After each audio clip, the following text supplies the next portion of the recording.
Habari, kwa jina naitwa Enoch Jurieli, natokea katika idara ya elimu mkoa wa Morogoro. Nasimamia kitengo cha elimu kwa TEHAMA. Leo tutajifunza kuhusu mfumo wa PREM. Mfumo wa PREMS ni mfumo ambao unatumika kwenye kuhifadhi taarifa na kumbukumbu mbalimbali za wanafunzi katika nchi yetu.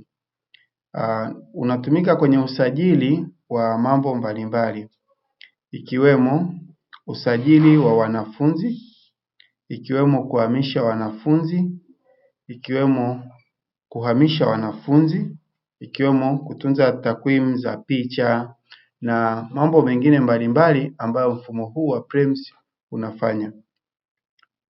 Kwa ufupi, mfumo huu unapatikana katika njia mbili. Mfumo wa PREMS una njia kubwa ya web na njia ya pili ambayo inaitwa mobile application. Leo tuangalie jinsi ya kutumia njia ya web. Kwa njia ya web ina maana unafungua kwenye peji yako ya Google, kompyuta yako ikiwa na internet, unaandika neno PREMS.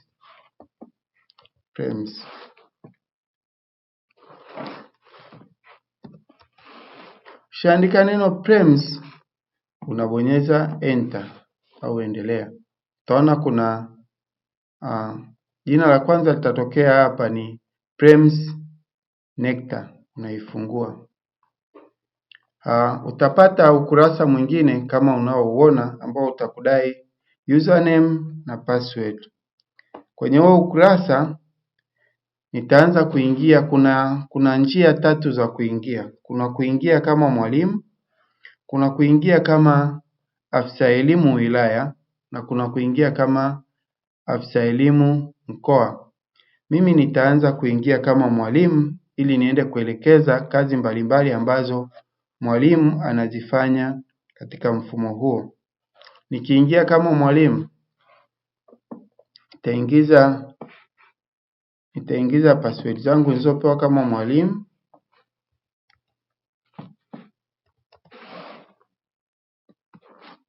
Na nitaingiza nywila.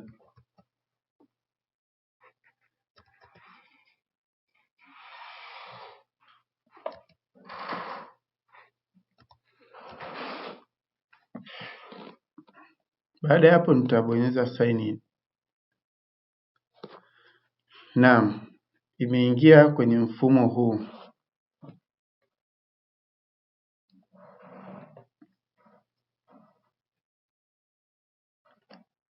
Baada ya kuingia itaniambia chagua form.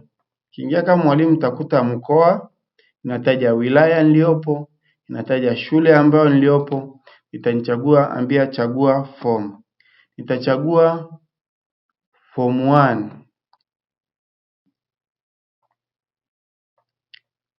Baada ya kuchagua form 1, nitaona wanafunzi wangu wa form 1. Labda tupitie kwa haraka menu zilizoko upande wa navigation au upande wa kushoto wa kompyuta yetu, wa mfumo wetu. Menu ya kwanza ni dashboard. Kwenye dashboard kubonyeza registration, unaweza kuona center yako ilivyo na vitu ambavyo vinapatikana kwenye center yako. Cha kwanza unaweza ukaona ni center moja, wanafunzi ambao wako qualified kwa darasa la form 1 ni wangapi, ile form niliyochagua hapa. Utaona wanafunzi ambao ni disqualified wako wangapi, na pia utaweza ukaona wanafunzi wenye picha kwenye hilo darasa ni wanafunzi wangapi. Hivyo hivyo napo ukichagua kwenye dashboard, ukiangalia kwenye form 2 utaona wanafunzi ambao wako kwenye hiyo center ni wangapi qualified, wako 48 hapo, na utaona ambao disqualified ni 0 na 12 hawana picha, na maana hawajapigwa picha. Ukiangalia sababu ni darasa la mtihani, utaona kwamba idadi ya wanafunzi wenye picha hapa imeweza kupungua kutoka 48 kwenda 12, lakini tulivyokuwa form 1 ambayo sio darasa la kupiga picha, umeona kwamba idadi ya wanafunzi ambao ni qualified ni sawa na wanafunzi ambao hawana picha. Kwa hiyo kwenye dashboard, cha kwanza tunaangalia idadi ya wanafunzi. Kwenye registration unaweza ukajiridhisha kama kuna wenye query cycler form, utawaona. Kama kuna ambao hawana CA, utaweza kuwaona. CA ni continuous assessment za mwanafunzi. Na item inayofuata baada ya hapo tutaenda kuona ni wanafunzi. Kipengele kinachofuata ni wanafunzi, ambapo kwenye wanafunzi tutaona kwamba kuna wanafunzi ambao ni tunawaita qualified student. Qualified student ni mwanafunzi gani? Ni mwanafunzi yule anayekidhi vigezo vyote vya kuwa darasani, tunamuita qualified student. Disqualified student ni mwanafunzi ambaye hajakidhi vigezo vya kusajiliwa kwenye darasa husika. Labda kama ni form 1 hajafanya mtihani wa form 1, au anatoka nje ya nchi hajafanyiwa equivalence, ndio anaitwa disqualified student. Lakini pia kuna sehemu ya kupata leaving certificate kwenye hichi kipengele cha mwanafunzi au student. Hapo mtu anaweza kupata leaving certificate kama amemaliza shule. Tutaenda kupitia kimoja kimoja na kuona function zake. Lakini pia kuna sehemu ya search, tutaenda kuona jinsi ambavyo inafanya kazi, kwamba unaweza ukamtafuta mwanafunzi au kumtrack mwanafunzi kwamba yuko wapi. Kiingiza prem number, kiingiza jina lake, unampata mwanafunzi aliko. Lakini pia kuna kipengele kingine cha subject ambacho ni masomo ya mwanafunzi anayosoma, nacho tutaenda kuona. Tuna kipengele cha continuous assessment ambacho kinaingiza zile continuous assessment za mwanafunzi moja na nyingine, yani masomo yake aliyofanya, mitihani ya muhula na mitihani mingine. Tuna sehemu nyingine ambayo ni candidate. Kwenye candidate tutakuta kwamba kuna wanafunzi ambao wamesajiliwa. Kumbuka kwamba candidate ni mwanafunzi halali atakayefanya mtihani. Mwanafunzi anaweza akawa qualified student, lakini labda akawa na disciplinary case kwenye status yake, kwa hiyo hataingia kwenye candidate. Kwa hiyo candidate ni mwanafunzi yule ambaye anaweza akafanya mtihani. Akiwa candidate ni mwanafunzi ambaye anaweza akafanya mtihani husika. Kwa hiyo ambaye sio candidate ni yule ambaye hafanyi mtihani. Na tunakuta kwamba kuna registered candidate, tutaenda kuona kuna photo entries. Photo entries ni waliopigwa picha na subjects ni waliosajiliwa masomo. Lakini kuna sehemu kingine cha transfer. Tutaenda kuna incoming ambao wanakuja kwenye shule yako na outgoing wanaotoka kutoka kwenye shule yako. Lakini tutaenda kwenye bills.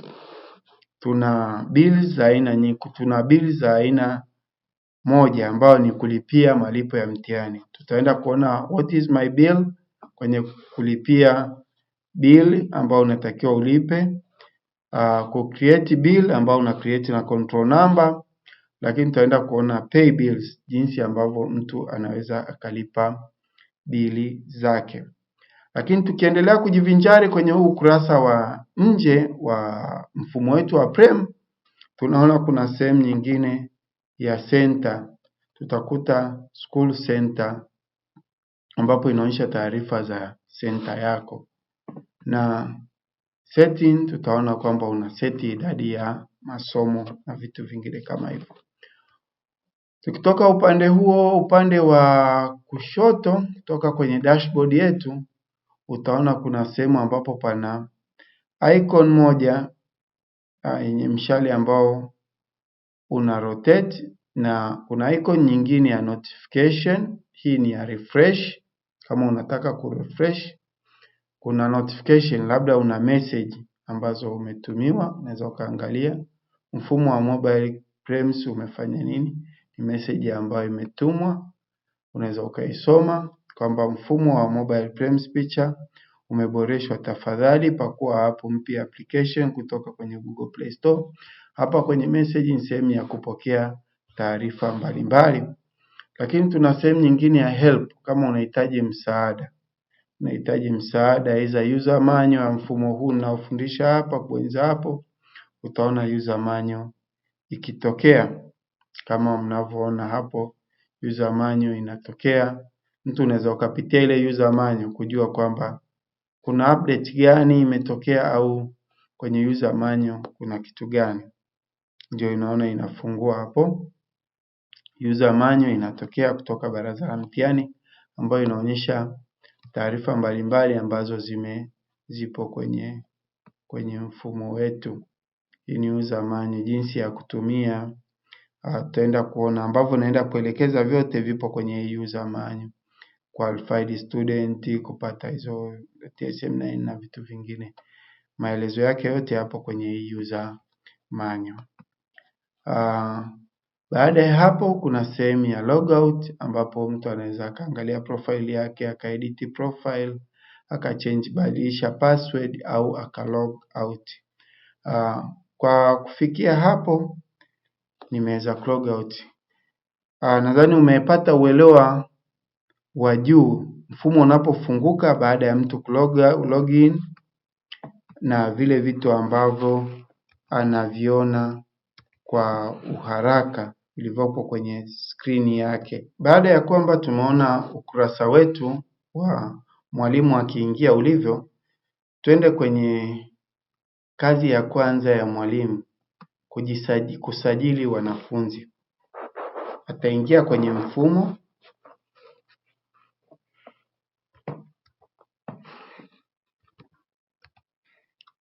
utaingiza username na password ulizopewa za kuingilia kwenye mfumo.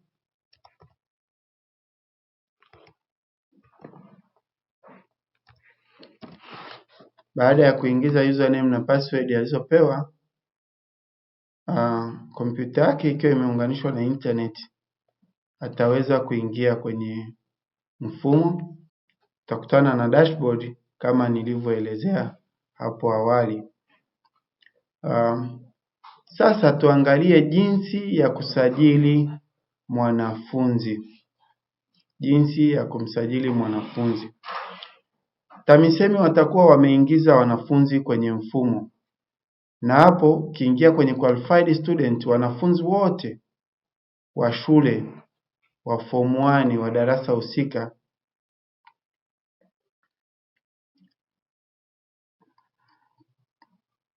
tutaenda kuona jinsi ya kumsajili mwanafunzi. Baada ya kwamba mfumo umefunguka, cha kwanza kabisa utachagua darasa au kidato cha kwanza. Baada ya pale utaenda kwenye qualified student. Kwenye qualified student utakutana na wale wanafunzi wote ambao walipangwa kwenye shule yako na TAMISEMI. Na maana kwamba baada ya selection wameshatoka form 1, na mnaweza kuona wanafunzi mwalimu uliopangiwa ni hawa hapa, prem number zao zinaonekana na jinsia zao zinaonekana, majina yao yanaonekana. Wanafunzi kwenye shule hii wameshasajiliwa. Kuna mwanafunzi huyu hajasajiliwa. Kwa hiyo baada ya kumsajili mwanafunzi, wakati wa kumsajili mwanafunzi utakutana na kipengele icon kinachosema admit. Kwa kuwa niliomba ridhaa kwa mwalimu huyu, nitajaribu kumuadmit mwanafunzi huyu. Umeona hawa wameshasajiliwa, nasema ambao hawana kibox kama hichi unachokiona. Kwa siku ya kwanza kufungua wanafunzi wako, kama hawajasajiliwa, utakuta wote wana hichi kibox kilichoandikwa admit. Hapa kuna icon nyingi, tutaenda kupitia moja baada ya nyingine na kuona kazi za icon moja baada ya nyingine. Kwenye sehemu ya admit tutaenda kuona kwamba mwalimu anamuadmiti mwanafunzi. Nikibonyeza admit hapa, itakuja sehemu ambapo asema enter admission number. Nikiwa na admission number ya mwanafunzi ambayo ni 12:34 nitamuadmit student. Ukirudi kwa mwanafunzi husika tuliyemuadmit, utaona kile kiboksi kimeondoka. Kwa hiyo Elizabeth Stendimali atakuwa amekuwa admitted. Mwanafunzi wetu ameshakuwa admitted, na hapo utakuwa umemuadmit mwanafunzi husika. Hiyo ni moja ya kazi ya mfumo huu, kufanya admission ya wanafunzi. Mwanafunzi akishakuwa admitted tu, ina maana hawezi kuhamishwa tena kutoka shule moja kwenda nyingine. Ina maana ameshakuwa mwanafunzi husika wa shule hiyo. Kwa mfano, utaona kwamba wakati huyu hajawa admitted, huyu mwanafunzi wa mwisho kutoka chini huku hajawa admitted, utaona hapa kwake kuna mishale miwili. Kuna request for transfer, inaonyesha mishale miwili hapa. Lakini huyu ambaye amekuwa admitted, kuna request for repeat. Muda si mrefu tunaenda kuona kazi ya request for transfer na request for transfer na request for repeat. Tutaenda kuona kazi zake muda si mrefu. Turudi sasa kwenye kazi nyingine ambazo zinafanywa na mwalimu baada ya kwamba amemuadmit mwanafunzi. Sehemu hii ya qualified student, mwanafunzi ambaye ni qualified ana matendo ambayo anaweza akafanyiwa kama mwanafunzi. Tendo la kwanza ni kuadi query circular form. Kama amepata tatizo kwenye jina lake lina changamoto au akumaliza mitihani vizuri, basi anawekewa hizi query circular form. Nadhani walimu mnazifahamu kazi za query circular form ambazo zinatumika kwenye kurekebisha majina yaliyokosewa na changamoto kuandika kwa ajili ya changamoto zingine zinazomkabili mwanafunzi. Lakini tutakutana na sehemu nyingine ya TSM9. Sehemu hii ya TSM9 inatumika kuangalia TSM9 za wanafunzi husika. TSM9 za wanafunzi husika. Lakini kuna sehemu kingine cha transfer. Hii action inatumika kuanzisha uhamisho wa mwanafunzi. Kama unataka kumhamisha mwanafunzi, ukibonyeza transfer, utakuta kwamba mwanafunzi ili ahame lazima upande mmoja atakuwa ana shule ambayo imemtengea nafasi. Kwa hiyo utakuta huku ni transfer student, utakuta jina la mwanafunzi, muhamishe kwenda shule gani, yani transfer kani shule aliyopo na shule anayotaka kuhamia. Kwa hiyo hapa utatakiwa uandike shule ambayo, yani wewe umemtoka shule gani ambayo anataka kuhamia. Shule hapa hazitokei kwa sababu hajatengewa nafasi shule yoyote. Lakini angekuwa ametengewa nafasi kwenye shule fulani, ungebonyeza hapa transfer to school. Ina maana hapa ungeona shule ambayo anataka kuhamia, na hapa ungeandika sababu za kuhamia kwa huyo mwanafunzi, aidha uhamisho wa makazi ya wazazi, parent transfer.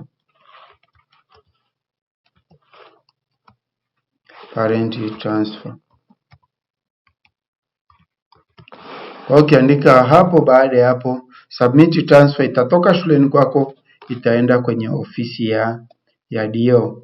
Tutaipitia pia wakati tunaangalia kipengele cha transfer. Lakini tukirudi nyuma kidogo, utaona kwamba kuna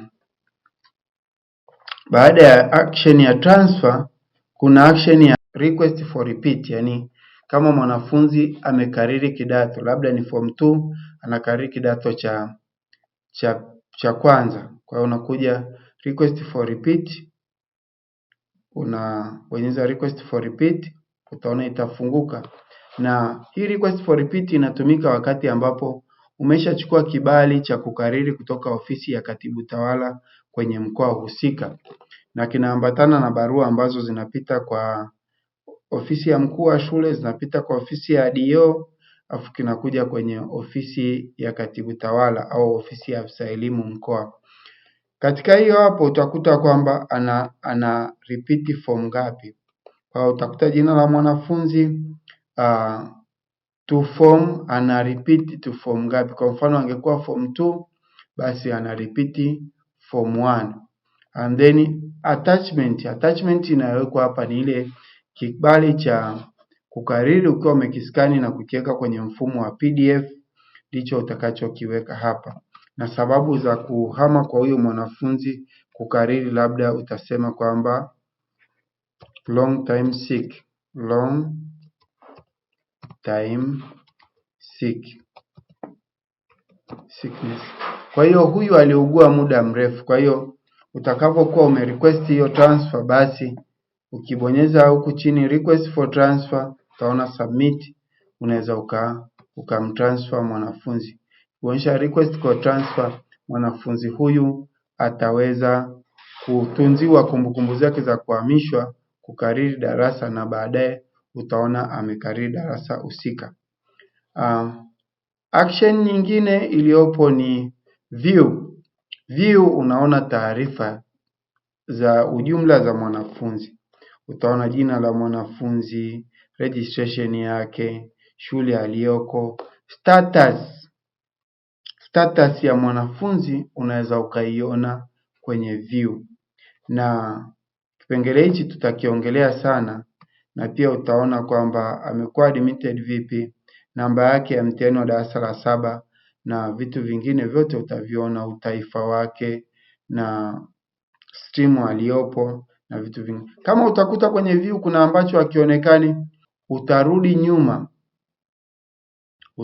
nyuma na kuangalia action inayofuata, ambapo unaweza ukaweka ukaenda kwenye edit na kukiongeza hicho kitu. Kwenye edit na kuruhusu kuedit baadhi ya mambo muhimu. Kwa mfano, wale waliopandisha huyu mwanafunzi kwenye mfumo waliweka jina kamili walilokuwa nalo lenye matokeo ya mtoto husika na mwaka aliyomaliza. Haya huwezi kuedit, lakini utaifa wa mwanafunzi unaweza ukaedit. Admission number unaweza ukaedit. Status ya mwanafunzi, kwa mfano mwanafunzi amekuwa mtoro shuleni, basi atabadilishiwa status ya kuwekewa truants, au amekuwa mjamzito. Kama mwanafunzi amekuwa mjamzito, kipengele cha status kimekuwa kina changamoto kidogo, naomba nikisisitizie. Kama mwanafunzi, status ya mwanafunzi inaonyesha hali yake shuleni. Akiwa active student ndiye mwanafunzi anaweza akawa hata candidate. Lakini akiwa na status kwa mfano truants, mwanafunzi huyu hawezi kuwa kwenye candidate. Ina maana hawezi kuhamishwa. Tunamhamisha mwanafunzi ambaye ni active student. Na mwanafunzi akiwa ameandikiwa labda not reported, ameandikiwa drop out au ameandikiwa transfer out of the country, unamwandikia status kulingana na kilichompata.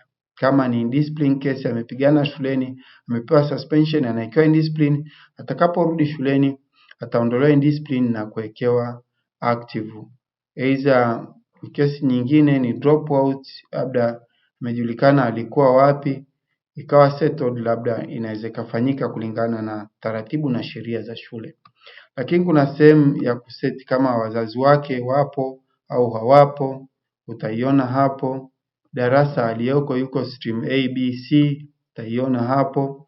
Kama mwanafunzi amerudia darasa, kumbuka nilisema jinsi ya upload kibali cha kukariri. Kwa hiyo kama mwanafunzi amerudia darasa, hapo unaweza ukasema mwanafunzi ndio amerudia darasa. Lakini kuna sehemu ya kuingiza takwimu nyingine muhimu sana. Taarifa kama kitambulisho cha NIDA cha taifa. Kama mwanafunzi hapa ni guardian, wazazi, yani sehemu ambapo unaweka taarifa mbalimbali za wazazi.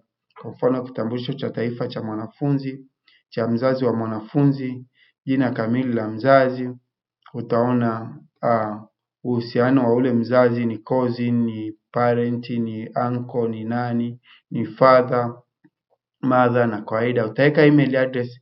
Vitu hivi ni vya muhimu sana kwa ajili ya kufanya maendeleo ya kila siku ya mwanafunzi.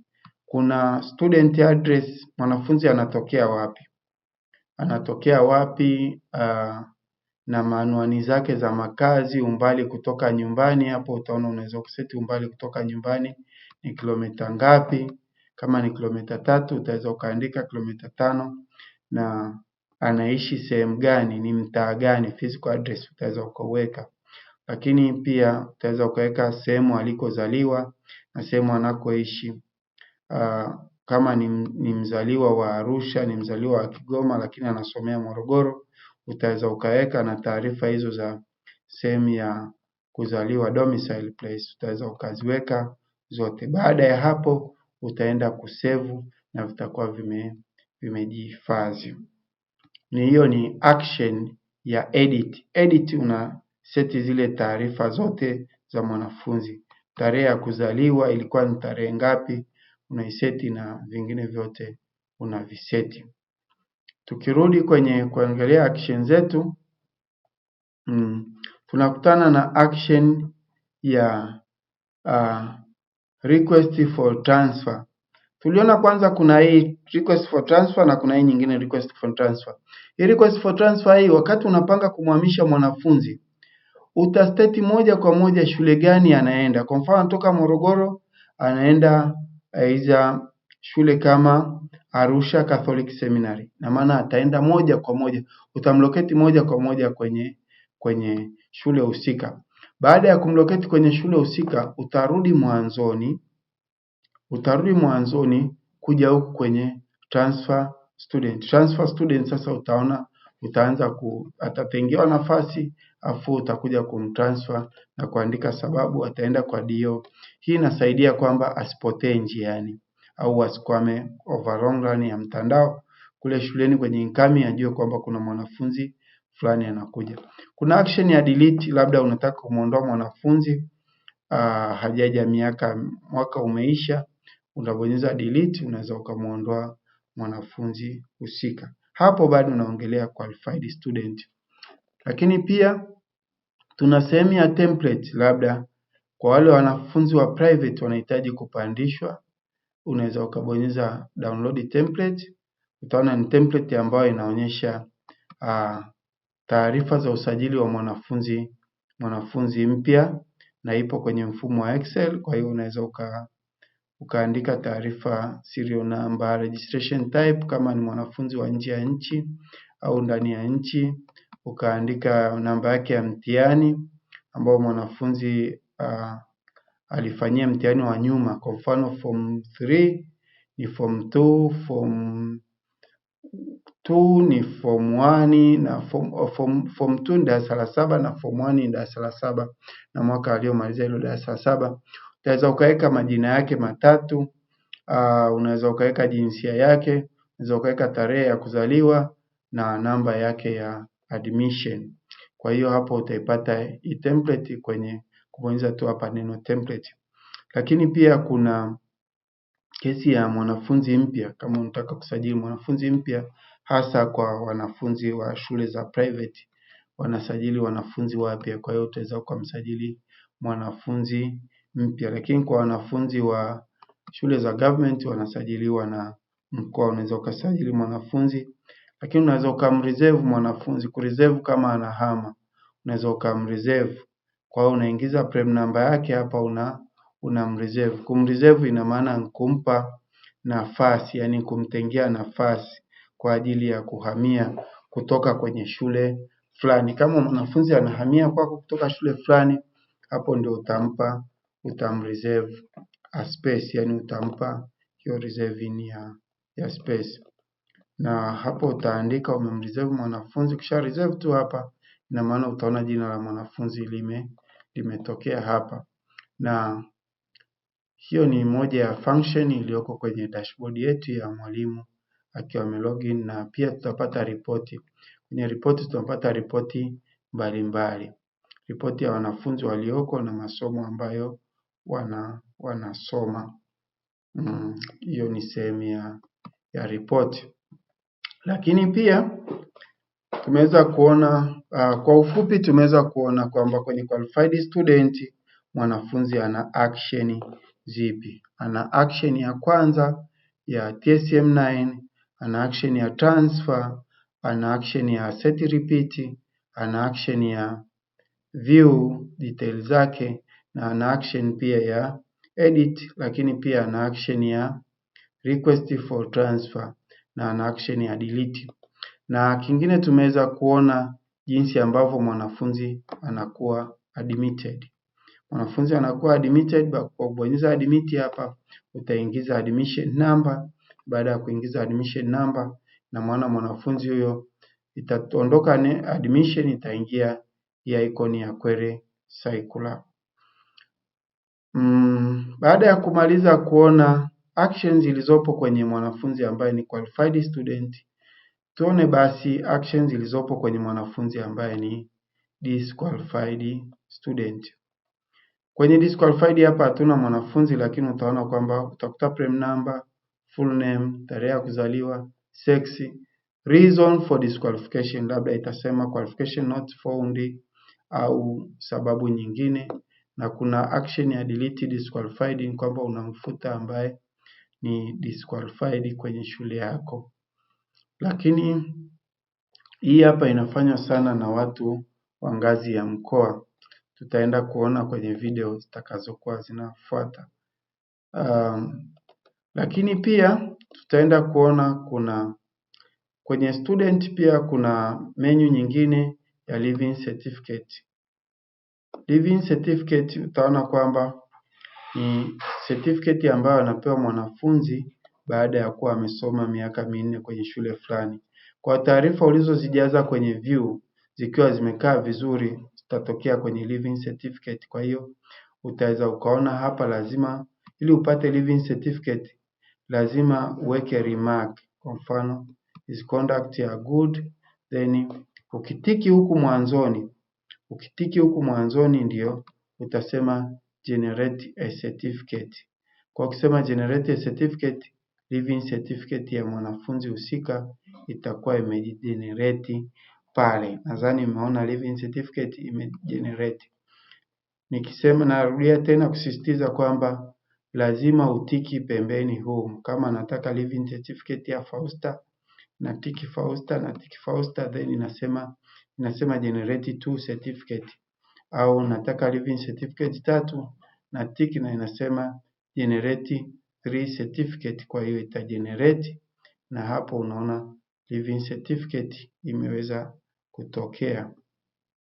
Imetokea living certificate na inataja darasa la wanafunzi hao. Kwa hiyo nikitaka kudownload na bonyeza hapa download, itadownload moja kwa moja na kusave kwenye kompyuta yangu, au nikisema print itaniambia print hizo certificate, nitaweza nikaziprint na kuziwapa wanafunzi. Kwa hiyo nitaseti karatasi zinazohitajika kwa ajili ya print certificate, nitaprint.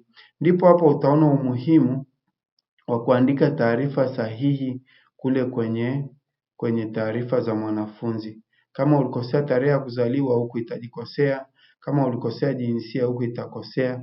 Kwa hiyo zinategemeana na zile taarifa ambazo ulizijaza wakati ukiwa unamsajili mwanafunzi.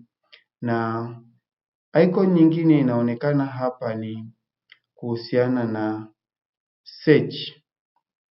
Labda nitumie mwanafunzi huyu wa kwanza kwenye qualified kusearch.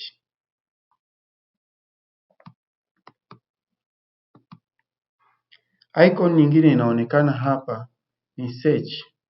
Kwenye icon ya search utakuta imeandika track student, enter prem number. Kwa hiyo nikitaka kujua mwanafunzi fulani yuko wapi, mzazi amekuja anaomba prem number ya mwanafunzi, unaingiza tu hapa. Hii icon ya search inamtafuta mwanafunzi nchi nzima alipo. Kwa mfano mimi nina prem number hii hapa. Nina prem number ya mwanafunzi hii hapa. Nataka nimjue. Unaweza ukaingiza majina yake matatu au ukaingiza prem number. Mimi nimeanza na kuingiza prem number. Ukisearch mwanafunzi huyo hapo, itatafuta na itakuonyesha kwamba mwanafunzi huyo yuko wapi. Kama unavyoona hapo ina load na itanionyesha mwanafunzi huyo yuko wapi. Kwa hiyo icon ya search imewekwa kwa ajili ya kutafuta mwanafunzi yoyote pale alipo, ikiwa ni nchini au ni amesajiliwa kwenye mfumo huo. Mwanafunzi wetu tunaweza tukamwona hapa na yuko kwenye shule hii. Kwa hiyo naweza nikaona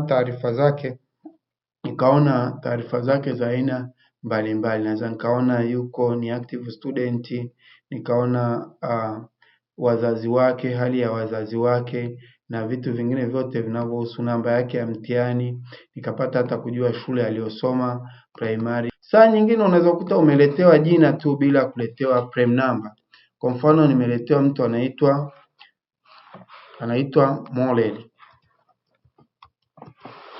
Sijajua ni mwanafunzi gani, lakini mzazi ameniambia kwamba jina la mwanafunzi wangu anaitwa Molel. Alivyoleta jina la Molel, naweza nikasearch na lenyewe nione italeta majina gani. Ukitafuta unaweza utafuta hata jina moja, ukiwa na majina mawili unaweza ukatafuta, badala ya kumwagiza mzazi asumbuke kuhusu kupata prem number, basi unaweza ukatafutumia hii sehemu ya search kumtafuta mwanafunzi husika na ukawa umempata. Unaona, imeleta majina ya wanafunzi wote wanaoitwa Molel walioko kwenye mfumo. Unaweza ukaona ni wengi, lakini unaweza ukaamua kutake trouble maybe kuangalia jina la kwanza, hizo anaitwa Korogwe, yuko Korogwe Girls, huyu yuko wapi. Kwa unaweza ukaangalia mimi nilimtafuta Molel labda wa Agape Lutheran Junior. Kwa hiyo unamwangalia view, utamuona kwamba ni mwanafunzi anaitwa Molel, alimaliza mwaka jana na taarifa zake hapo unaweza ukawa umeziona. Hivyo, kwa hiyo njia sehemu ya search inatusaidia sana kuweza kupata taarifa za mwanafunzi husika kwa njia rahisi.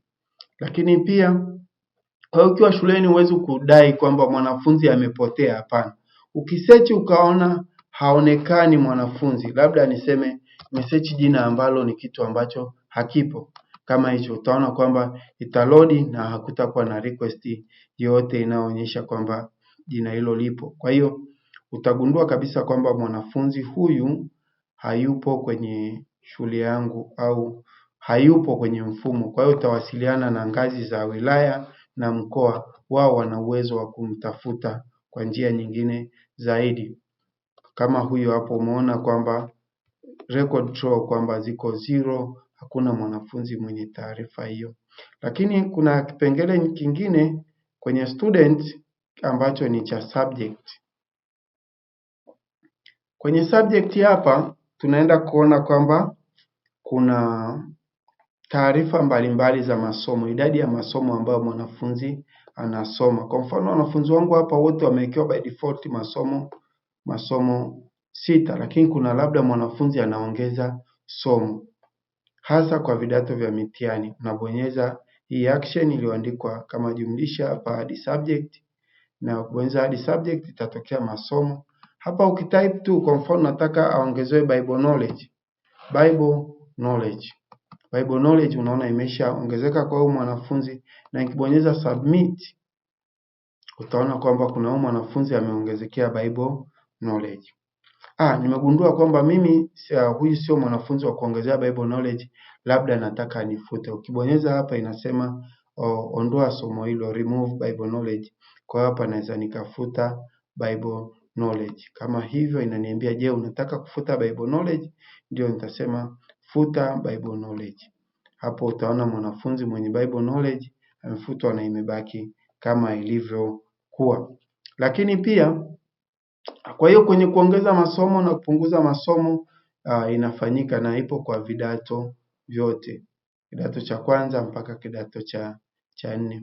Lakini tuna sehemu nyingine ya CA, continuous assessment, mitihani ya mihula na mitihani ya kufunga mihula. Utaona kabisa imeandikwa first term result. CA zina njia mbili za kupandisha. Kwenye kupandisha CA za wanafunzi au tunasema continuous assessment za wanafunzi, kuna njia mbili. Kuna kutumia template ambayo utaenda kuiona, na kuna kutumia kupandisha mwanafunzi mmoja mmoja au somo moja moja ambao ni ndefu kidogo.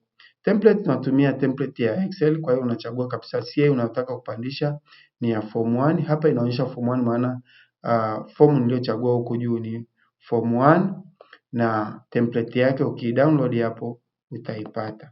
Bonyeza template, itakuletea masomo. Itakwambia je, unataka masomo gani? Kwa hiyo utatiki masomo yako labda yaliyoko hapa hivi.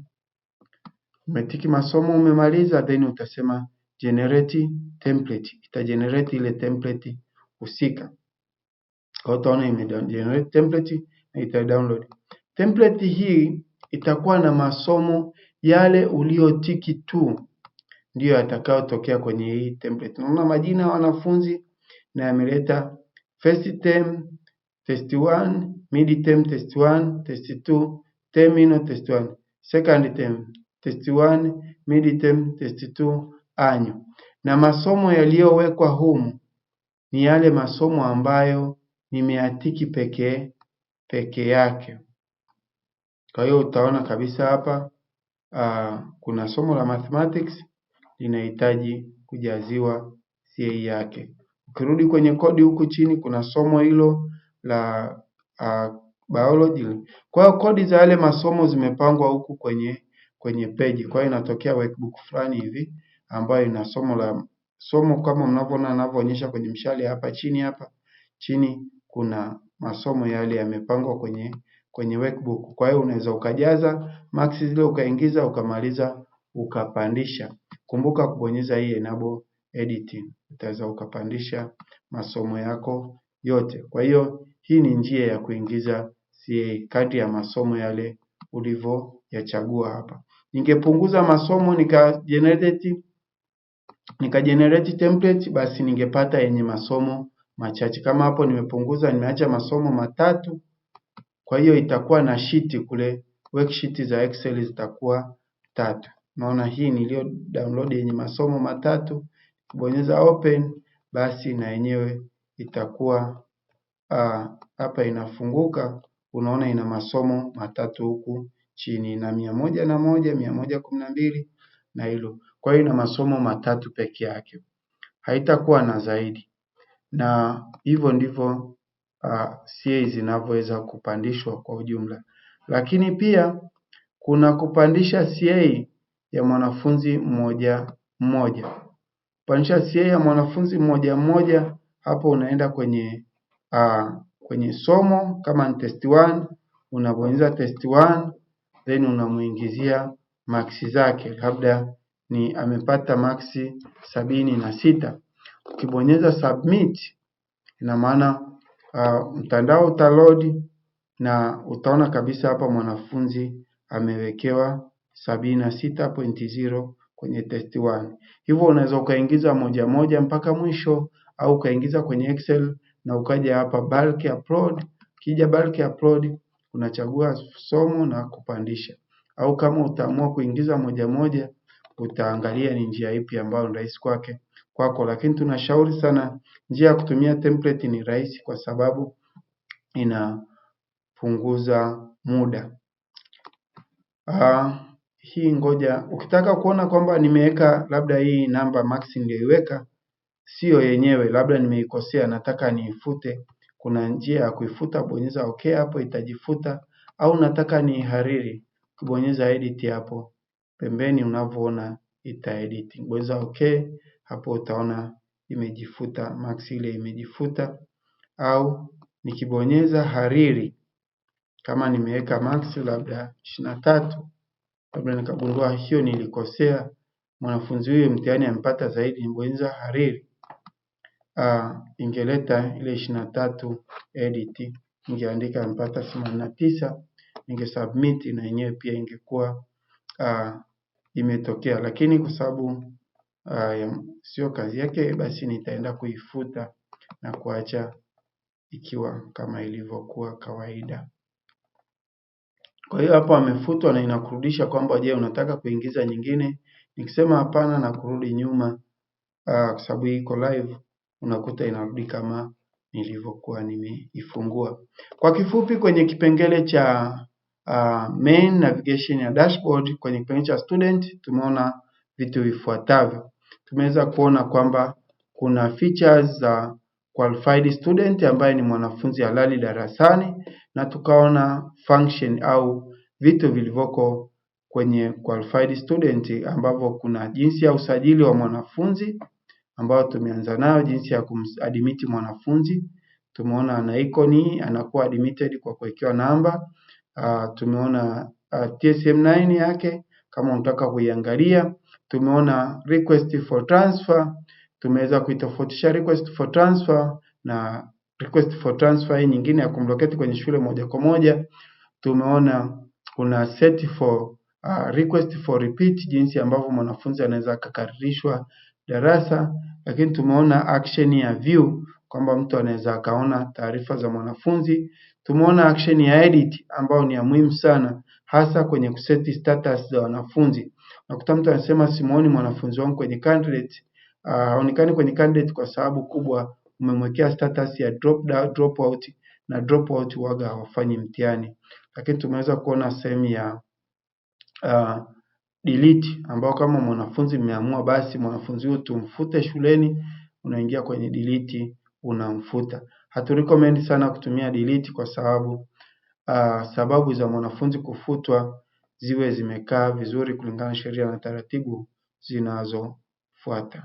Hadi kufikia hapo nimeweza kueleza menu zote zinazopatikana kwenye student, ikiwemo disqualified ni wale ambao aidha wamekosewa namba au hawana vigezo vya kuingia kwenye shule husika. Na tumeona kuna sehemu ya kupata living certificate za wanafunzi, mwanafunzi asoma miaka mingapi shuleni, tangu lini mpaka lini.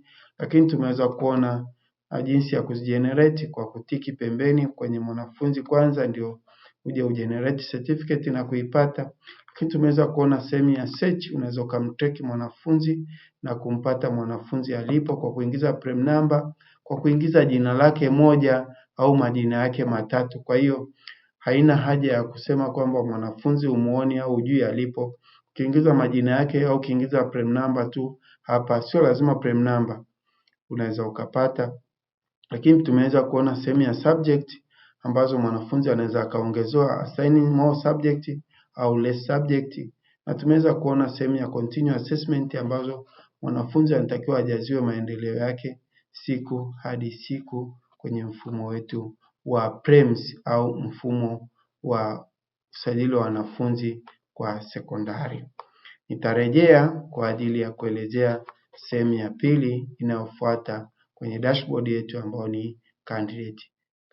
Mwanzo tuliona jinsi ambavyo kwenye dashboard yetu ambako kuna student, candidate, transfer, bills, center na setting vinavyofanya kazi kwa jumla.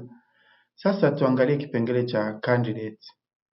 Candidate utakutana na vipengele vitatu. Kuna registered candidates, photo entries na subject. Ikumbukwe nilisema kwamba candidate ni yule mwanafunzi ambaye amefuzu, yuko qualified na status yake inasoma active.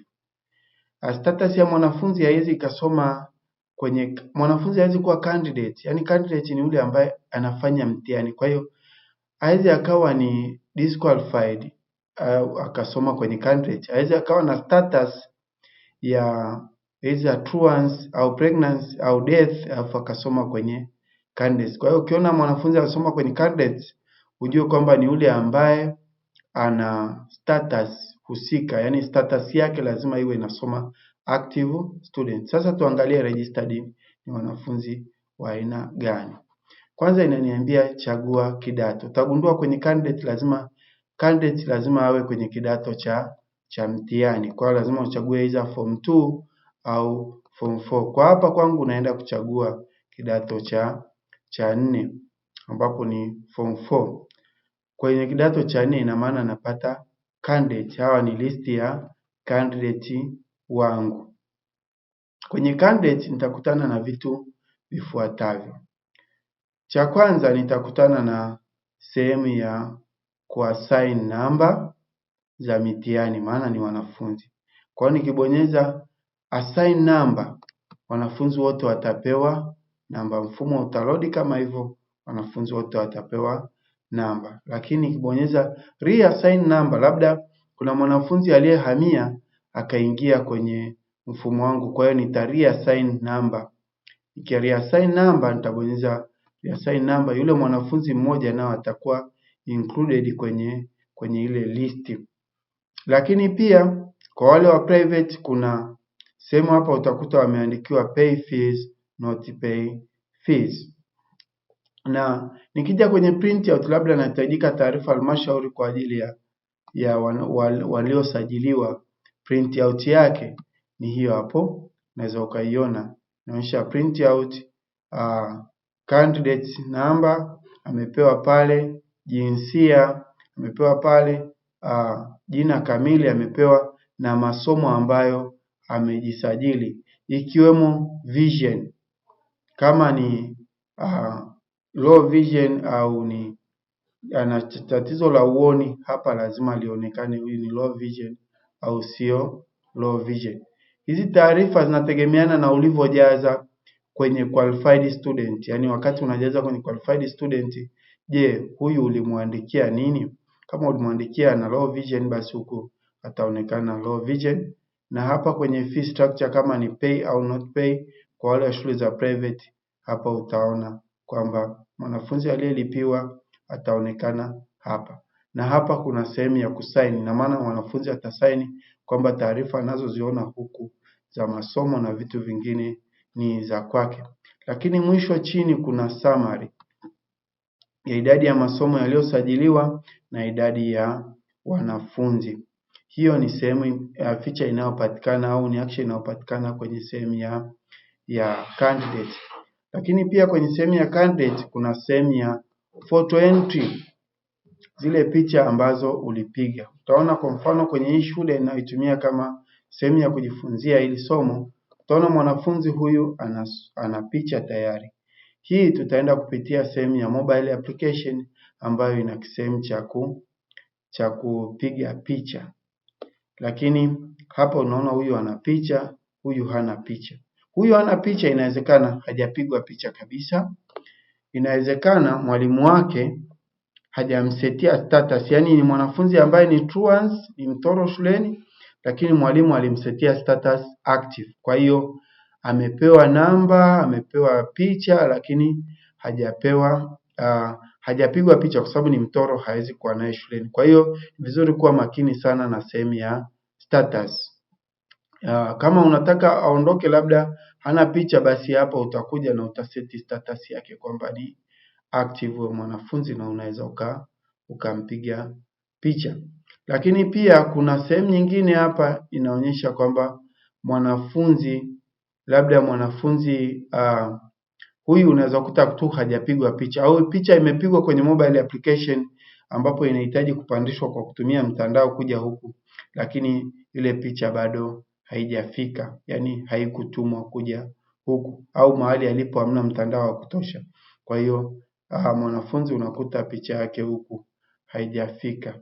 Kwa hiyo ndio mkeka unaonyesha picha za wanafunzi. Ni vizuri picha ukapiga zikiwa passport, ukapiga sehemu pana mwanga wa kutosha ili kuwa na picha ambazo zina high quality. Lakini kwenye sehemu ya picha juu unaona kuna sehemu imeandikwa upload photo. Hii sehemu ya upload photo ina maana unaenda una resize ile picha, unaweka kwenye kilobyte 5 na utairename kama unavyoona majina yaliyoko hapa. Kwa utaanza na namba ya mtihani na jina la mwanafunzi chini yake. Then utakuja hapa upload photo na utachoose photo, ina maana itaichagua kutoka kwenye kompyuta yako sehemu penye picha. Ningekuwa na picha huko ambayo nimeiwekea tayari, upload photo, then picha hiyo husika ingeweza ikaingia kwa mwanafunzi. Baada ya kuupload photo, automatically itajilocate kwenye mwanafunzi husika. Njia hii japo hatuitumii sana, lakini tunatamani kutumia njia ile ya simu ambayo ni rahisi. Kwa hiyo na upload photo kwa kutumia simu au print out ya photo entry. Kwanza print out ya photo entry utapata ile fomu wanafunzi wanao sign ambayo itakuwa imeonyesha jina la namba ya mtihani, jina la mwanafunzi, jinsia yake, na mwanafunzi husika atasaini chini ya jina lake na jinsia yake. Anaweza akaichukua au ukaidownload ukawa nao kwenye kompyuta yako, ukadownload kama hapo, ukaandika print out, labda ukaandika no print out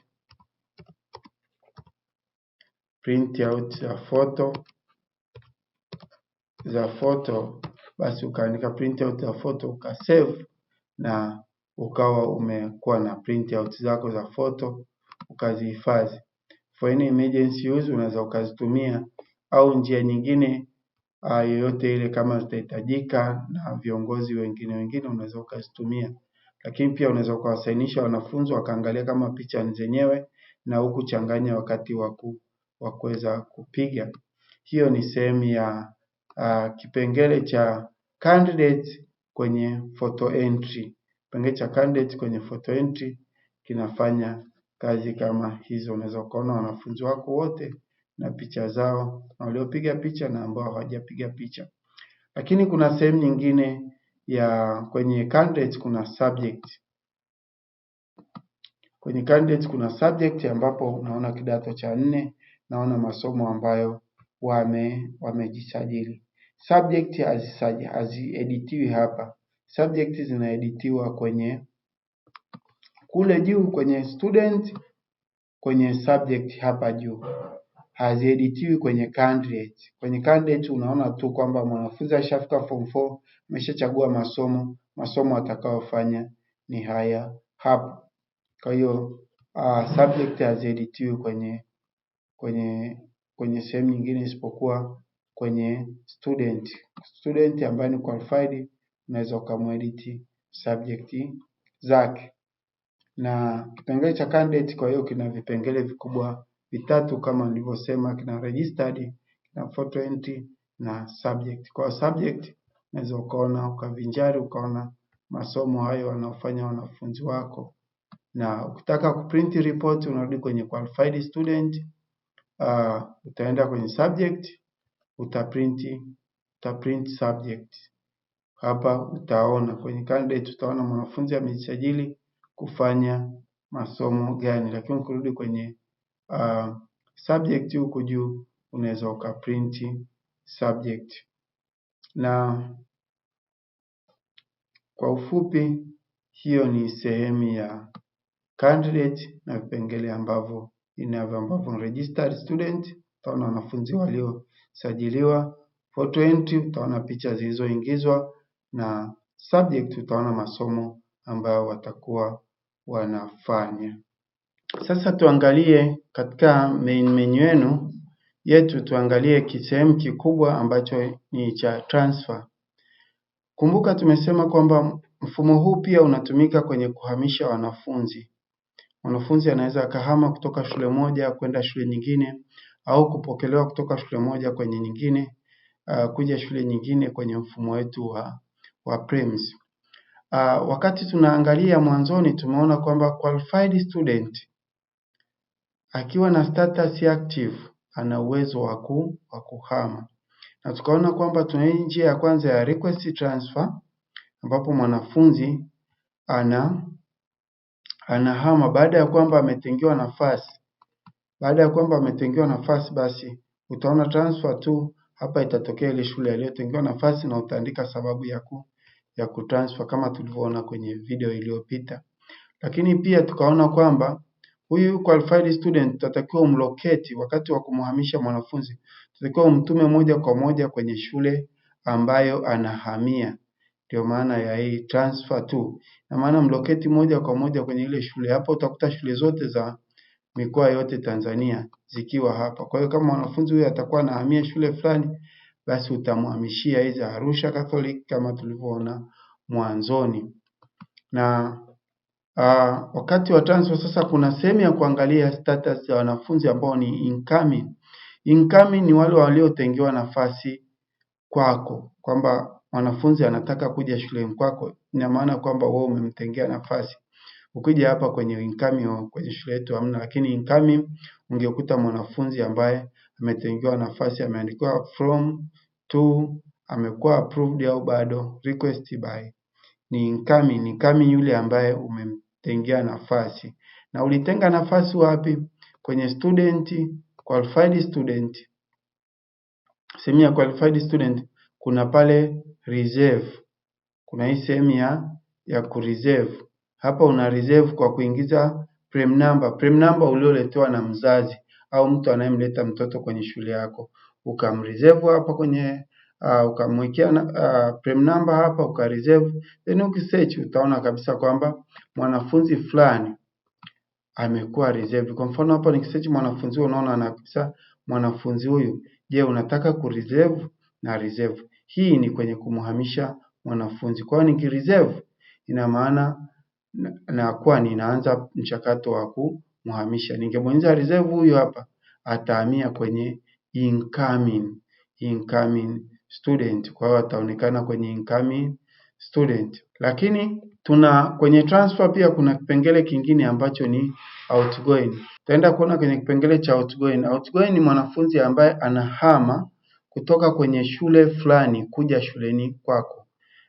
Kwenye outgoing tutaona kwa mfano hapa tuna wanafunzi wa 5 au 4 ambao wanahama kutoka shule mbalimbali. Wanatoka kutoka shule hii hapa wanahamia shule hii hapa.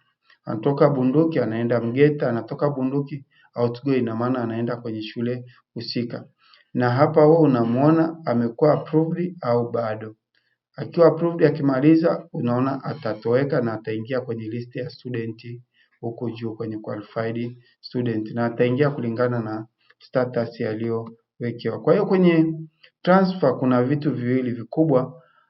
Kuna incoming ambao wamekuwa reserved space kutoka kwenye qualified student actions, ambapo sehemu ya kureserve ni hapa juu, na kuna outgoing kwenye transfer. Kuna wanafunzi ambao ni outgoing, wale ambao wanatoka kwenye shule yako kwenda shule nyingine, ambao umempa mkuu wa shule husika namba ya kumreserve mwanafunzi huyo, na akaweza kumreserve na kumtunzia nafasi, na maana kumtengea nafasi kama nilivyoonyesha jinsi ya kutenga nafasi hapa juu. Ambaye mwanafunzi aliyetengewa nafasi ndio utamkuta kwamba yuko kwenye incoming, umemtengea nafasi kwako, lakini uliyempa mwenzako amtengee utamkuta yuko kwenye outgoing. Outgoing inaanza kufanya kazi pale ambapo umeenda ukaanza kufanya transfer kwenye qualified student, ukaanza transfer to. Huyu transfer to ina maana huyu mwanafunzi ambao unasema transfer request afu kasema transfer to. Naona hapa kuna student transfer to. Shule nitakayoandika hapa ni ile ambayo mwanafunzi huyu angekuwa ametengewa nafasi, na nitaandika sababu, then nitaandika transfer. Ina maana moja kwa moja atahama kutoka hapa kwenda kwenye outgoing. Hiyo ndio outgoing student.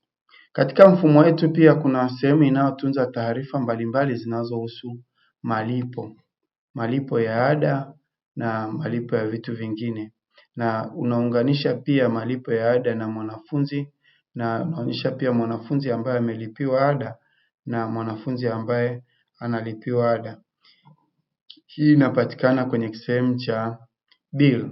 Kwa hiyo huku uta generate control number, unaweza ukagenerate control number ukaangalia mwanafunzi ambaye amelipiwa, mwanafunzi ambaye hajalipiwa, validity ya ulipaji wake na status. Kwa mfano unaweza ukadevelop new bill hapo utakuta kwamba aliyelipa hiyo hela benki ni nani, namba yake ya simu, email yake, aina ya kitu alicholipia ni mtihani wa form 4 au form 2, amelipa kwa wanafunzi wangapi. Hapo utaweza kuweka amelipa kwa wanafunzi wangapi, kiasi alicholipia utakiona hapa kwamba kwenye kucreate bills ambazo unazo.